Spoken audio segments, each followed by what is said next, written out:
Opa, olá, tudo bem? Sejam bem-vindos, bem-vindas a mais um RH Academy Entrevista. E nesse RH Academy Entrevista eu estou falando com o Ronaldo Bahia, ele que é, CEO, ele está envolvido aí, ele já vai se apresentar na JobConvo, que é uma empresa, uma startup, que produz soluções para RH, para gestão de recursos humanos. E o tema vai girar em torno disso, assim, né? Quais são os desafios, quais são as oportunidades do uso da tecnologia para gestão de pessoas e gestão de recursos humanos. Então, esse RH Academy está sensacional. Se fosse você, não perdia por nada. Fica por aí.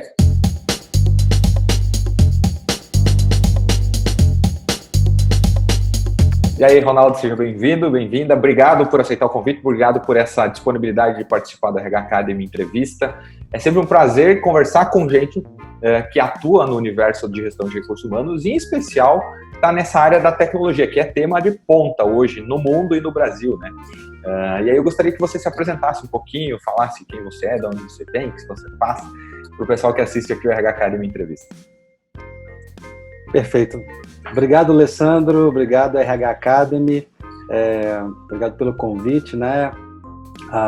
Eu sou Ronaldo Bahia, sou hoje o CEO e fundador da JobConvo Tecnologia.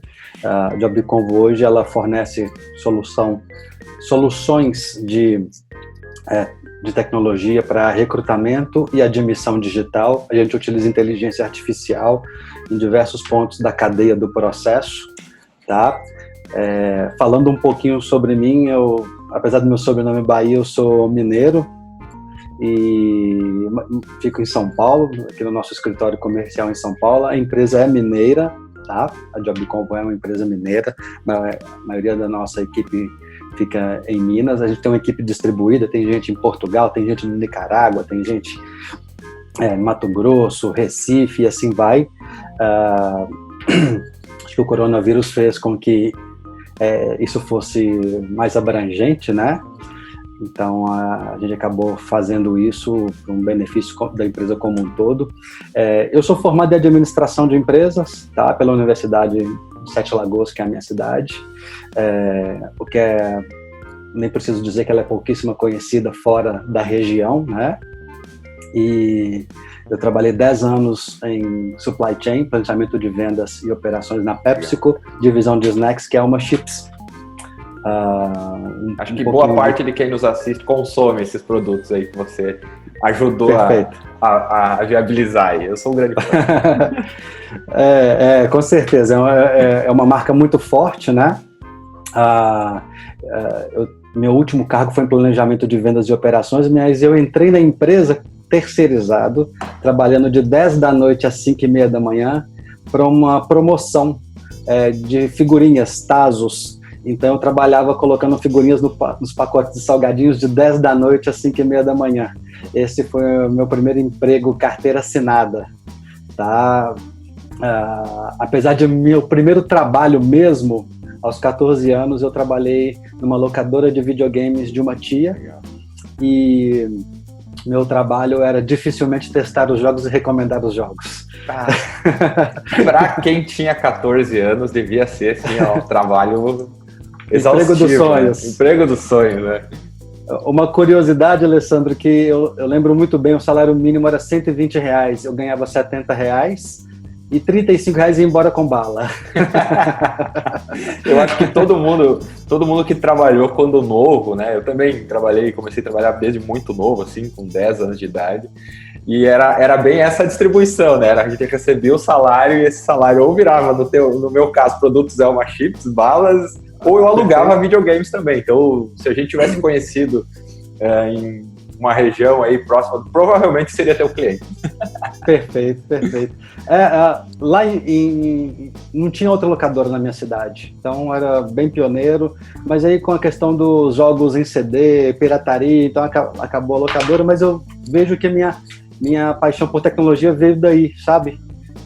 Sempre gostei muito de tecnologia, sempre gostei muito de instruir, ajudar as pessoas, porque você tem que ajudar a passar de fase. A gente comprava revistas que são os detonados, como passar de fase, essas coisas. Isso aí era uma mão, cara. Isso aí, quem ajudava vidas aí, porque sempre tinha um lugar que a gente travava no jogo, né? E o mais importante, algumas pessoas começaram a ter computador em casa. Hoje, uma boa parte das pessoas não sabe uma configuração de computador, de o que se destaca um versus o outro.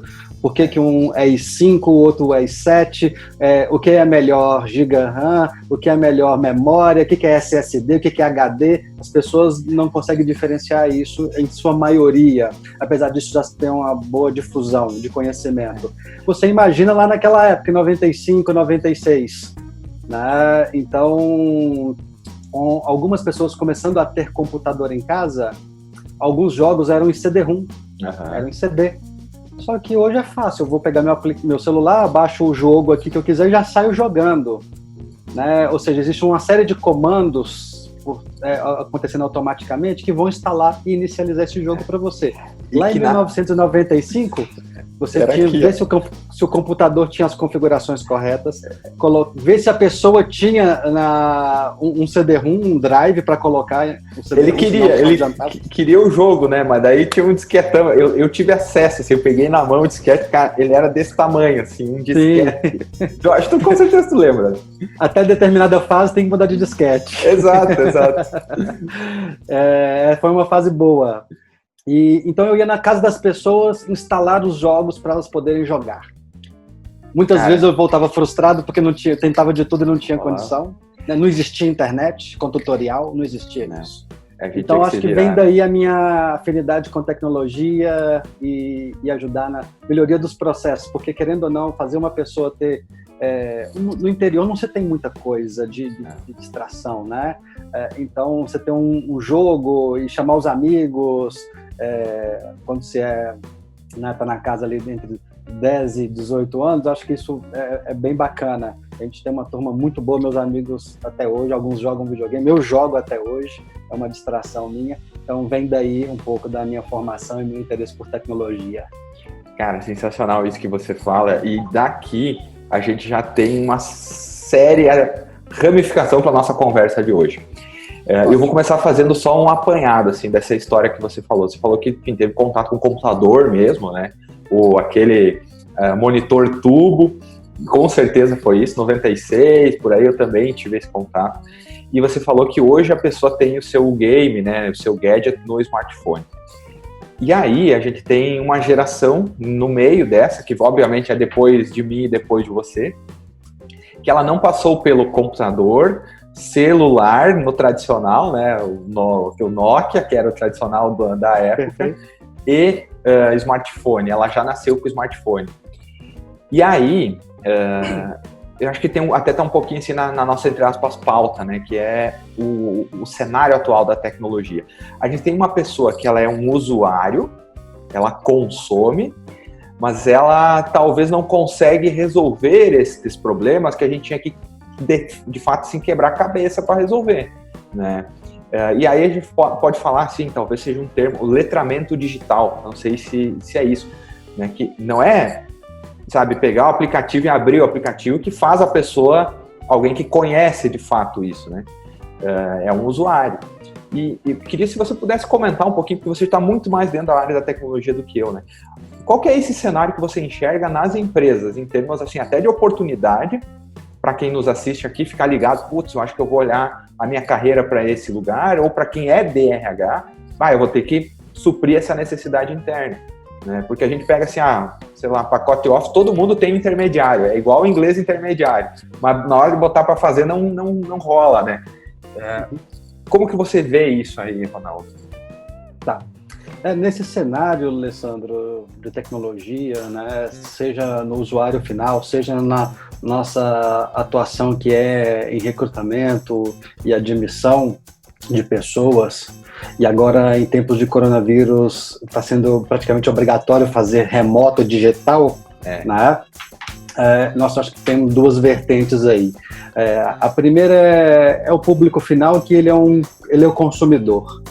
Tá? E ele tem a facilidade de ter tutoriais disponíveis, né, no YouTube, no Google, e ele conseguir, por si só, resolver grande parte dos desafios do dia a dia, seja como instalar um aplicativo, como fazer uma configuração no seu Android, no seu iOS, seja como usar um aplicativo nosso de vídeo entrevista para um processo seletivo.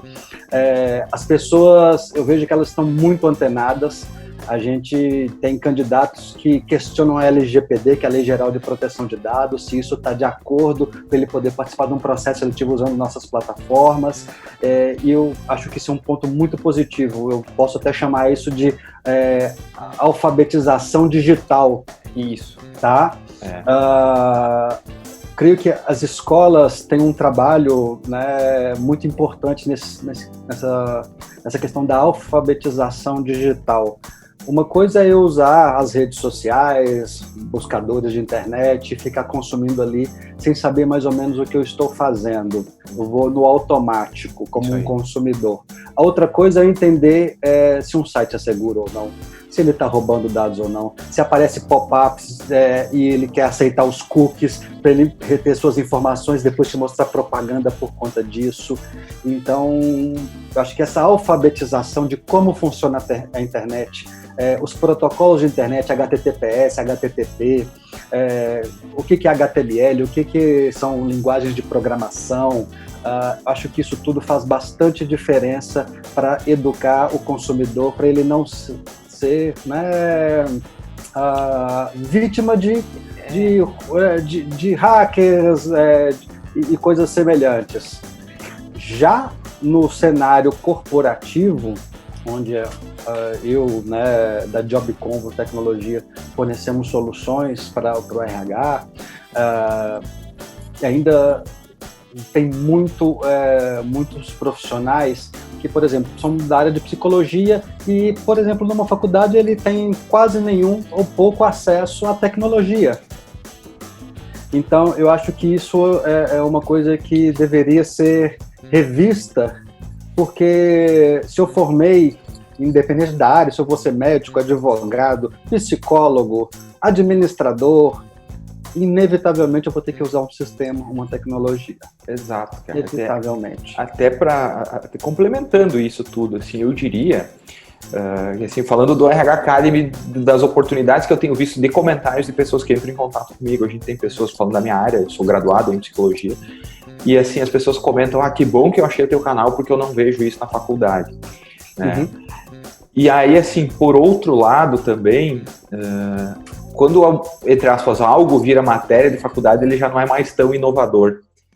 Infelizmente isso eu falei, inclusive, numa disciplina da aula da pós-graduação, que eu ministrei nos últimos dias. Okay. E eu acho que o que você fala é muito verdade, sabe, Ronaldo? Porque, querendo ou não, a gente vai utilizar a tecnologia, né? E ela vem para facilitar muitas coisas. A gente comentava antes de começar a gravação aqui da entrevista, entre aspas, né, do RH papeleiro, que pega papel e empilha papel por toda a mesa e acha que é uma produtividade, quando, na verdade, o que a tecnologia proporciona é a eliminação, digamos, desse papel e a otimização do tempo, né? Então, tem que ser muito mais raciocínio, crítico, lógico, isso envolve também esse letramento, né, que você fala, pelo menos na minha opinião, do que simplesmente um consumidor passivo disso, né? Tem que começar a interagir aí.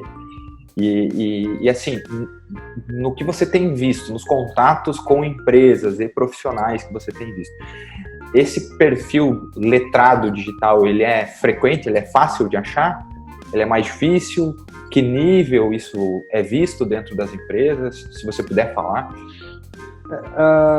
Eu vejo que está cada dia melhor, né? As pessoas estão muito mais bem informadas, o universo está muito competitivo.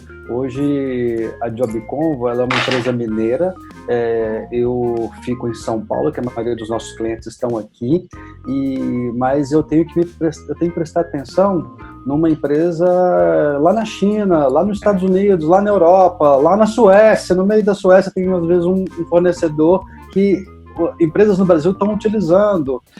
Então, se eu não me atentar para esse mercado global,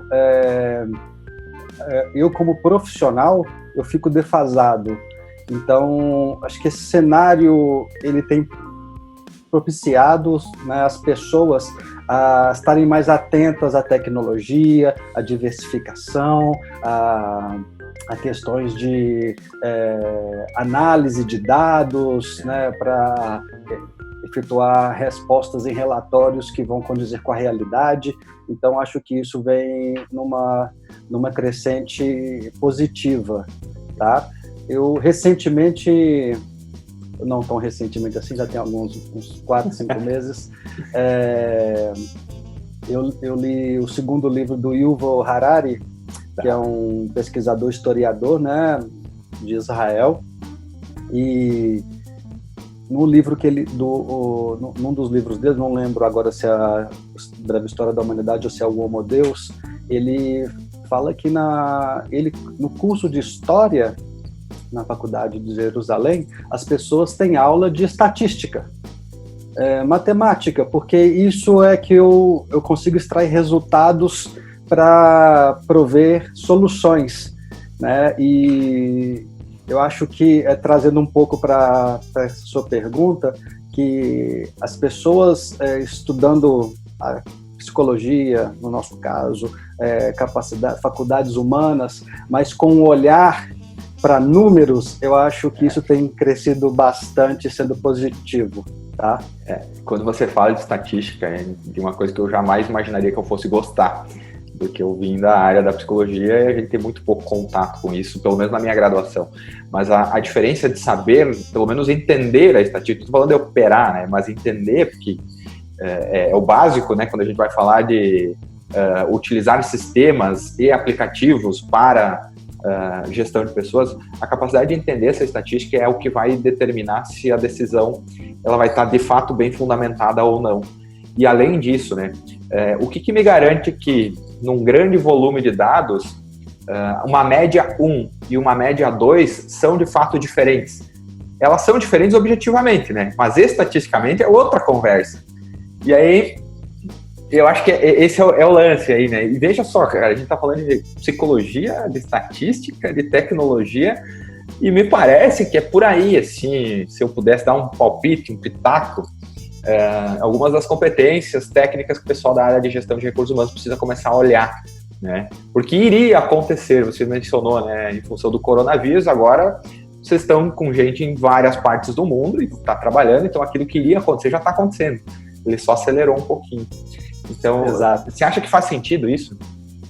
Faz total sentido. Vou colocar aqui um caso prático. Um dos indicadores que os nossos clientes têm através do nosso módulo de analytics, tá? São os motivos de candidatos reprovados e em quais etapas dos processos seletivos eles estão sendo reprovados. Então, se eu colocar alguns motivos aqui, olha, fora da faixa salarial condizente para o cargo, ou não aprovado em testes técnicos, ou não aprovado em entrevista, ou requisitos muito acima do que está sendo demandado no mercado. Se eu tenho alguns indicadores desse, eu vejo estatisticamente por que os candidatos estão sendo reprovados, eu consigo bater o olho, né, no indicador desse, Alessandro, e tomar minhas decisões. Posso chegar a uma solução, uma decisão, exemplo, olha, para determinado cargo, a nossa faixa salarial está muito acima ou está muito abaixo versus o mercado, porque eu estou vendo aqui que os candidatos têm outras características. Então, você consegue tomar ações internas para que você se adeque melhor ao que está sendo trabalhado, né, no mercado. Então, a estatística, acho que vem para isso. E acho que as plataformas, com a questão do analytics, dos relatórios e indicadores, né, que são prontos e parametrizáveis, eles tendem a auxiliar na tomada de decisão do cliente. Então, vejo isso realmente convergindo. Não vou ficar mais sendo um recrutador que vou apenas olhar o lado comportamental da pessoa. Eu consigo agora extrair itens técnicos com mais assertividade. Cara, isso que tu fala, assim, me caiu. Eu tinha uma coisa para te perguntar, para complementar, mas já veio outra, assim, das que você falou. Eu não sou mais um recrutador que olha o lado comportamental. Agora, eu acho que, assim, além de preencher a vaga, né? Afinal das contas, o recrutamento e seleção é preencher a vaga. é muito mais uma decisão de, assim, muito mais ajuste fino, né? Do que, de fato, aquela coisa quase que de bola de cristal, de entrevista comportamental que as pessoas fazem. Então, isso vai trazendo uma realidade talvez mais objetiva para o RH, né? Que é uma das grandes dificuldades, muitas vezes, aí, principalmente para quem é graduado em psicologia, conversar com esse lado dados duros, mas também saber extrair interpretações profundas disso, né? Então, que é da natureza, entre aspas, do RH, é ter essa análise comportamental, essas coisas. E aí a gente está incorporando não só análise estatística, mas é trabalhar com dados, né? E o grande lance dos dados é saber organizar as variáveis, né? Eu acho que esse é um pensamento, é uma outra maneira de pensar que precisa também ser incorporada nisso. Eu não sei se você o nosso cliente, você falou certíssimo, né? Vamos colocar aqui antes da tecnologia, como que é o dia a dia do nosso cliente? Ele recebe uma requisição em papel, olha, preciso contratar uma pessoa nesse perfil. Ele encontrou lá no corredor do escritório dele, tomando um cafezinho, e já assinei aqui, tá aqui, você contrata uma pessoa dessa para mim, eu quero mais ou menos assim. O RH vai lá e trabalha esse escopo para ser divulgável, né? Eu não vou divulgar uma vaga analista de sistemas mais, agora eu divulgo desenvolvedor full stack dos sonhos, né, alguma coisa assim, é um título mais ou menos por aí. É um título floreado, né? Um título isso. Isso faz diferença no employer branding, né, na marca empregadora. Né, eu preciso ter atratividade, né, que começa desde a comunicação. Então, essa pessoa, ela tem que divulgar a vaga, ela entra em vários canais, vários que a gente chama de job boards, que são plataformas de vagas e currículos, para divulgar as suas vagas. Ele faz isso repetidas vezes. Ele tem uma planilha Excel que ele consolida candidatos e coloca lá um vermelho, amarelo, verde para quem está dando sequência, quem não está dando sequência. Ele, dependendo do processo seletivo, ele aplica alguns testes como português, raciocínio lógico, Excel, e depois ele vai marcar uma entrevista, fazendo entrevistas. Às vezes ele aplica um teste, né, como o PI, como o MBTI, DISC. Depois ele convida o gestor para reunir com os candidatos finalistas. Isso nem sempre é uma tarefa fácil, porque vai depender da agenda de ambos. Ambos precisam se encontrar presencialmente. Se for em São Paulo, você pode gastar até 2 horas para chegar numa entrevista presencial. Depois de isso ter sido feito com sucesso, o gestor vai falar se gostou, se não gostou, né, daquela pessoa. Se não gostou, começa tudo de novo. Se gostou, vamos seguir em frente. Na hora que tem um finalista no processo seletivo, agora vamos recolher os documentos admissionais dessa pessoa. Eu começo a mandar e-mail, não, manda esse documento, puxa, esqueci, agora manda um outro e-mail, me manda mais esse, me manda foto disso, me manda... Na hora que o candidato vai ver, ele tem assim, uns 50 e-mails, onde ele precisa consolidar informações, depois precisa pegar mais um ônibus para ir na empresa assinar o contrato de trabalho.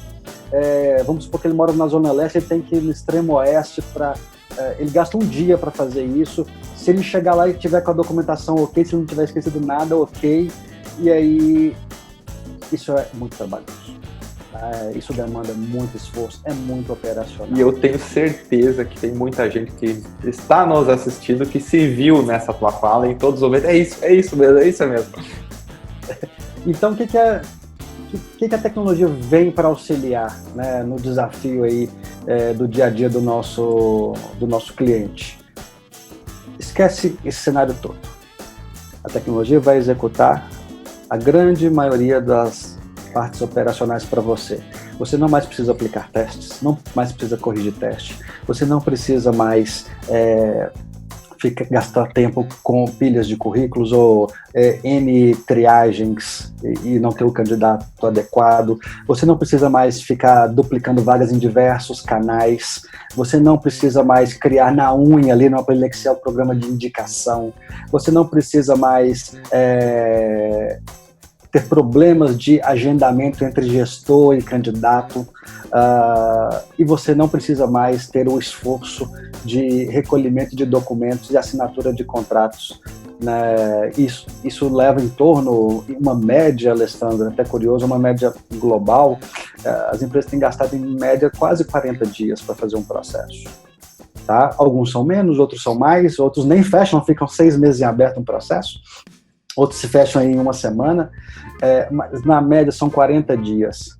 E a JobComp a gente tem um desafio junto ao cliente, a gente assume um desafio junto aos nossos clientes, que é reduzir isso em 40%. Tá? Ou seja, dos 40 dias, isso vai reduzir aí aproximadamente para 20 e poucos dias, 23, 24 dias, para ele fechar uma posição. Então, acho que a tecnologia vem para não substituir o profissional, isso é bem importante, né? Porque existe um receio, puxa, a tecnologia vai substituir o profissional do RH. Eu creio que, não vou falar que isso nunca pode acontecer, mas eu acho que eu não estarei vivo para ver isso. Por quê? Porque um processo seletivo ele não é faixa salarial, localidade, formação acadêmica, experiência profissional. Ele não é isso. Ele é muito mais que isso. Eu tenho que ver a motivação dessa pessoa, se ele tem um fit cultural com a minha empresa. Eu preciso ver se ele tem perfis homogêneos ou heterogêneos para trabalhar em determinadas equipes. Eu vejo uma série de itens que só o ser humano hoje consegue trabalhar, e o nosso cliente, eu acho que ele deve focar esforços nisso, que ele é bom nisso, ao invés de se preocupar, será que eu já mandei feedback dos meus candidatos? Será que eu postei a vaga naquele lugar? Não, exato. Né? Assim, qual que é, digamos, o que esse candidato traz que é aquilo que eu preciso e não, será que eu preenchi a linha no Excel, a tabela no Excel? Eu acho que esse que é o... E, assim, aparentemente parece simples, né? A gente mudar essa forma de olhar as coisas, mas tem gente que é muito apegada na operação, né? De Excelzão ali, que nem você falou. Acho que tem uma questão também de a tecnologia, normalmente ele chega primeiro para quem tem condições financeiras, econômicas de possuir uma tecnologia, né, para auxiliar. Às vezes ele até faz isso no dia a dia porque é o único recurso que a empresa aprova, disponibiliza para essa pessoa. Porque as tecnologias, elas começam caras e depois elas vão gradativamente, né, adequando-se a outras camadas de mercado. A gente da JobComp, a gente já pensou nisso antes do coronavírus, que a gente estava vendo essa questão da pandemia, e nós fomos a primeira empresa que permite uma empresa qualquer que tenha, a partir de 4 vagas, ele poder adquirir por menos de R$600 uma plataforma de ponta para ele executar 100% do seu processo seletivo digital. Então, a gente começa a mudar o cenário disso, a trazer acessibilidade para empresas de quaisquer tamanhos. Tá? O intuito é sempre ajudar e nunca segregar. Eu acho que isso que você fala é importantíssimo, porque uma empresa relativamente vai ter 4 vagas, né? E assim, pelo valor que você mencionou, não é absurdo, muito pelo contrário, é muito viável, porque se a gente for analisar agora, falando de dados, né, pega quantas pessoas estão envolvidas em toda essa operação que você falou, que demora até 40 dias, e bota quanto tempo eles ficam envolvidos nisso, traduz isso em volume, já se pagou, né? Já se resolveu o investimento aí da JobComp, cara. Acho que é muito legal mesmo. E a gente vai precisar também incorporar a tecnologia, e eu olho o profissional da RH como o vetor disso tudo, né? Ele precisa estar aberto também a aprender, pelo menos conhecer, né? Ter uma noção de estatística, tem que olhar um pouquinho outras questões muito mais de ciências de dados, ao invés de só operacionais.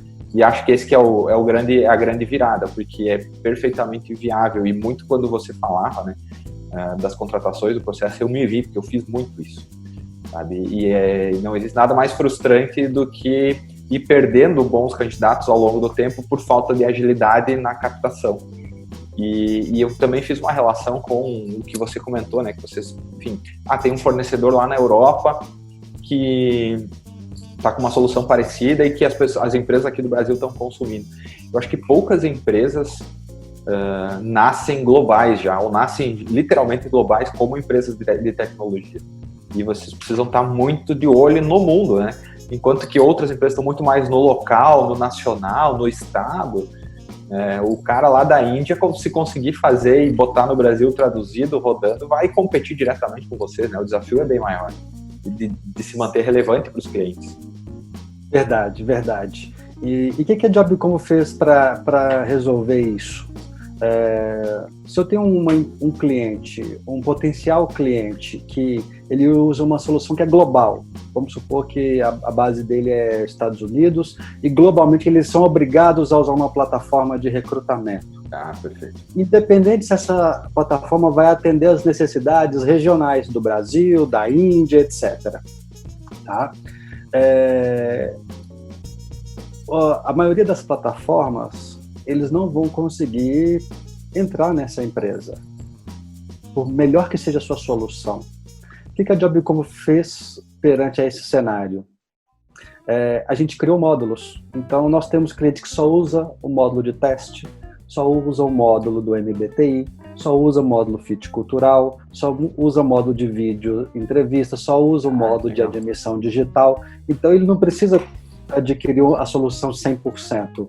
Ele pode adquirir por módulos, porque aí fica mais fácil de justificar, a aprovação dele é mais fácil internamente justificar isso. E agora, falando de produtividade, você falou assim, poxa, R$600 é um valor acessível aí para a maioria das empresas, né, que tem pelo menos 4 vagas mensal. Eu fiz uma conta rápida aqui, de papel de pão, e vamos supor que você tem 3 recrutadores na sua empresa. Tá? 3 recrutadores que ganham mais ou menos R$2.300. Essa pessoa custa pouco mais de R$10 por hora. E essa é uma conta que normalmente não se faz dentro das empresas. Não, então, todo cliente em potencial aqui da Jobcom, a gente faz essa análise de retorno de investimento. Olha, se eu reduzir o tempo de você fechar uma vaga em 40%, você vai economizar, vamos supor, mais de 10 dias. 10 dias você trabalhando de forma extremamente operacional significa R$840. Então, se eu reduzir 10 dias de trabalho seu, você vai entregar mais vagas, você pode fazer coisas mais produtivas na sua empresa e ainda ter um sistema de ponta que está se pagando. E eu vou até além, sabe? Esse é o cálculo olhando os, digamos, 3 recrutadores nesse mesmo exemplo, né? Mas o outro cálculo que também não é feito e é até relativamente difícil de se fazer é quanto custa a falta de uma pessoa, quanto custa uma vaga aberta, né? Sim. A hora extra. Talvez vá ter que fazer hora extra. Então tá aí. Então eu acho que só na hora extra, dependendo do tamanho da equipe, já se paga o ano, né? Ou sei lá, por vários anos isso. Então tá otimizando pessoas que estão envolvidas direto, né? Os recrutadores, vamos usar esse termo. Tá também melhorando o ciclo de produção, né? Porque o propósito de uma vaga numa empresa é ser preenchida, né? A empresa não abre vaga para deixar aberta. E quanto antes, mais produtividade essa empresa vai ter. A tendência é essa, né? Menos custo, menos insatisfação, porque às vezes tem uma sobrecarga de trabalho, dependendo que acaba sendo diluída. Sei lá, tem uma equipe com 10 pessoas e trabalho para 10 pessoas. Tenho 2 vagas, trabalho para 10 pessoas com 8 fazendo. Sim. Exato. Tem uma série de custos que não estão ocultos. Aí, inclusive, tem um vídeo aqui na RH Academy que é o preço da saúde mental, preço do burnout, quanto custa? Mais ou menos aí nos Estados Unidos 500 bilhões de dólares por ano. Sabe? Porque não aparece lá na linha do balanço, né? Custo com burnout, menos X milhões. Não vai aparecer. O que aparece é atestado, o que aparece é dificuldade de relacionamento, é baixa produtividade, é hora extra, isso aparece. Mas sim. Eu achei sensacional isso, Ronaldo. Agora eu queria te fazer uma pergunta, assim. Eu ouvi falar que tem um evento aí falando sobre essa área que envolve tecnologia e temas de ponta na área de gestão de recursos humanos, na área de RH. Está sabendo de alguma coisa? Vamos lá. Dias 10 e 11 de novembro de 2020. Tá faltando poucos dias. A Jobcom vai promover um evento que é o HR Impact. E traduzindo literalmente é o impacto em recursos humanos, e nós vamos trazer várias pessoas, referências, clientes, parceiros, para palestrar, vai ser mesa redonda, em formato de mesa redonda, então a gente vai trocar ideias, vamos trocar boas práticas, a gente vai ter cases de empresas que conseguiram passar pela digitalização, quais foram os desafios. É importantíssimo, cara. Eu acho que só isso aí já vale todo o evento. E melhor, é gratuito. É isso que eu ia perguntar, né? Quanto custaria tudo isso, né? Custaria muito, mas não vai custar para quem se inscrever pelo AGR Impact, inclusive o link vai estar aqui na descrição. Desde o início, galera, sugiro não, né? Eu quero que você vá lá e se inscreva, porque, assim, eu acho que só esses cases de passar por digitalização, que em algum momento, mais cedo ou mais tarde, as empresas vão passar. Quem já passou, beleza. Quem vai passar, eu acho que está ali muitas referências, tanto do que deu certo, quanto daquilo que poderia ter dado melhor. E, assim, acho que a oportunidade está aí, né? A oportunidade vai acontecendo, o cavalo encilhado, né? Vai passando. E acho que vale muito a pena participar, caso você tenha interesse. Eu sugiro que tenha esse interesse. E vale também, Alessandro, até para quem não é do mercado, né? Para você ver o que está acontecendo numa área diferente da sua que você atua, ou se você não está no mercado, está buscando se recolocar no mercado, eu acho que é super relevante, porque você já vai ter um network ali, pessoas, referências do mercado, você vai passar a conhecê-las, a forma de pensar dessas pessoas, a forma de trabalhar, então você acaba tendo uma conexão aí com esse público. O RH, infelizmente, ele é uma das áreas que ficam por último nas prioridades das organizações, né, em questão de digitalização. Esse ano, com a pandemia, não teve saída. Eu vou primeiro pensar num sistema financeiro, depois no sistema logístico, e depois eu penso na plataforma aí de contratação e admissão. Então, isso tem mudado o cenário. E é um grande desafio para as empresas hoje se digitalizarem, tanto na etapa inicial, que é de atração de talentos, quanto na etapa posterior de retenção de talentos. E que é para onde a JobConf está caminhando. Que legal, Ronaldo. E isso que você fala assim, você não é da área de RH, eu recomendo que assista também, participe do evento também, porque em algum momento você vai precisar contratar uma pessoa para sua empresa, para o seu setor, por mais que você não seja da área de RH, ou vai precisar demandar para o RH. E aí você precisa também estar ciente do que está acontecendo em termos de facilidade, porque eu pensei com a cabeça aqui agora, não de RH, mas putz, se eu fosse, por exemplo, um diretor comercial, né? O tempo que eu fico sem uma pessoa na minha área comercial, eu fico sem prospectar e sem vender, sem, obviamente, faturar, né? Então tá aí já um motivo para participar do AGR Impact, já para pelo menos saber o que tem de oportunidades. Olha, quem sabe vocês conversam com o pessoal lá da JobConf para melhorar nosso ciclo de contratação, diminuir tempo e tudo mais. Faria isso, né? Eu acho que o evento vai estar muito legal mesmo, Ronaldo. Para finalizar, assim, você acha que tem alguma outra coisa importante que você gostaria de passar, que seria legal, assim, deixar de mensagem final, digamos, para quem nos assiste? Ou algo que simplesmente a gente, por qualquer motivo, não abordou e que você, não, eu acho que isso aqui é importante a gente comentar. Tem uma coisa bacana, né, que a gente vai fazer agora para novembro. A gente espera ter isso pronto para o evento. Vou soltar um spoiler aqui. A gente fez uma pesquisa com várias pessoas do meio do RH, e é um grande diferencial ter uma melhor usabilidade para os candidatos poderem participar de processos seletivos, especialmente candidatos de menor nível de qualificação. Essas pessoas, vamos colocar aqui um cozinheiro, um atendente, um balconista, quem trabalha em portaria, muito provavelmente as pessoas não têm nem e-mail. A gente se a gente vai mais para o interior, para a minha região lá em Minas, se vai mais para o norte, nordeste do país, isso é muito comum. Essas pessoas nem têm e-mail, nem sabem como usar e-mail. Então a gente vai lançar um aplicativo que vai funcionar como um Tinder para vagas, tá? Legal. Todo o processo de cadastro é via chat, você não precisa usar e-mail, tudo com seu telefone, que é algo todo o processo de comunicação. já tem, porque provavelmente eles têm celular e têm o WhatsApp, né? Exato. Minimamente eles se comunicam ali. O que eles não têm é o acesso ao e-mail. Eles até devem ter conta, né? Porque para ter o telefone precisa ter. Eles só não têm essa familiaridade aí. Às vezes é onde trava no RH, cara. Eu sei porque eu estou vivenciando isso com uma consultora que a gente tem na consultoria que está trabalhando. A gente tem vagas operacionais e... Exato. Realmente, as empresas precisam facilitar. Né? E você vai ver, né, que as plataformas são todas formulários, e às vezes são formulários extensos. Então, o que a JobConvo faz nesse sentido? Com um clique, os candidatos se candidatam mandando o currículo, tirando foto do currículo. A inteligência artificial extrai todo o texto e já classifica o que é informação acadêmica, o que é experiência profissional. O processo de cadastro dele vai passar a ser via celular, nem vai precisar de e-mail mais. O processo de comunicação, de notificação push. Então, se ele quiser se candidatar, arrasta para um lado, se ele não quiser aquela vaga, arrasta para o outro. Então, isso vai mudar o jogo.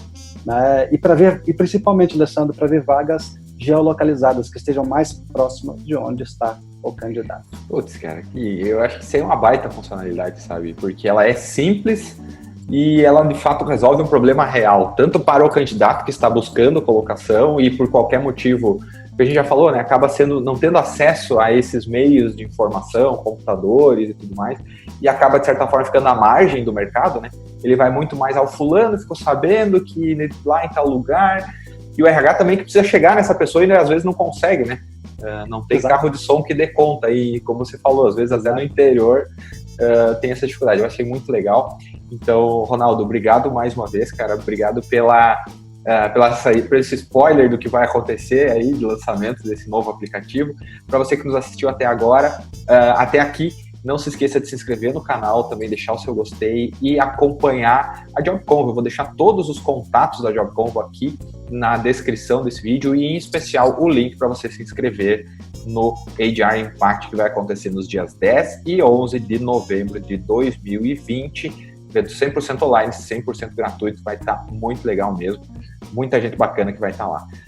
Ronaldo, obrigado mais uma vez, cara, por esse tempo, pela oportunidade de conversar e por todas essas explicações. Eu acho que a gente extraiu muita coisa e agregou muito para a nossa audiência aqui no RH Academy, cara. Eu fiquei muito legal, assim, achei sensacional. Eu sempre gosto de conversar com pessoas que nem você aí. Prazer.